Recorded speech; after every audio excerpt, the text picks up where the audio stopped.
দীর্ঘদিন শিক্ষার্থীদের দাবির প্রেক্ষিতে অতিরিক্ত সেমিস্টার ও ক্রেডিট ফি কমিয়েছে শাহজালাল বিজ্ঞান ও প্রযুক্তি বিশ্ববিদ্যালয়ের বর্তমান প্রশাসন। মঙ্গলবার রাতে বিষয়টি নিশ্চিত করেছে বিশ্ববিদ্যালয়ের জনসংযোগ দপ্তর। জনসংযোগ দপ্তর সূত্রে জানা যায়, শিক্ষার্থীদের দাবির প্রেক্ষিতে গত 2 ফেব্রুয়ারি অনুষ্ঠিত জরুরি একাডেমিক কাউন্সিলের সিদ্ধান্তে সেমিস্টার ও ক্রেডিট ফি কমানো হয়েছে। চলমান সেমিস্টার থেকে এই সিদ্ধান্ত কার্যকর হবে। একাডেমিক কাউন্সিলের সিদ্ধান্ত মোতাবেক 2021-22 শিক্ষাবর্ষের স্নাতক ও স্নাতকোত্তর পর্যায়ে ল্যাব ফি কমানো হয়েছে প্রতি ক্রেডিটে 15 টাকা।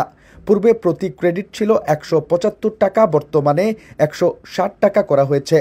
ক্রেডিট ফির পাশাপাশি সেমিস্টার ফিও 500 টাকা কমানো হয়েছে। 2022-23 এবং 23-24 শিক্ষাবর্ষের স্নাতক ও স্নাতকোত্তর পর্যায়ে তত্ত্বীয় প্রতি ক্রেডিট 20 টাকা ও ল্যাব প্রতি ক্রেডিট 40 টাকা কমানো হয়েছে। পূর্বে তত্ত্বীয় প্রতি ক্রেডিট ছিল 140 টাকা, যা বর্তমানে 120 টাকা।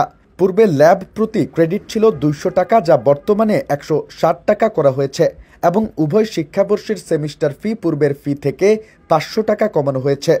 উল্লেখ্য, ইতিমধ্যে যে সকল শিক্ষার্থী ফি জমা দিয়েছেন, রসিদ জমা সাপেক্ষে তাদের জমাকৃত ফি পরবর্তী সেমিস্টারে সমন্বয় করা হবে।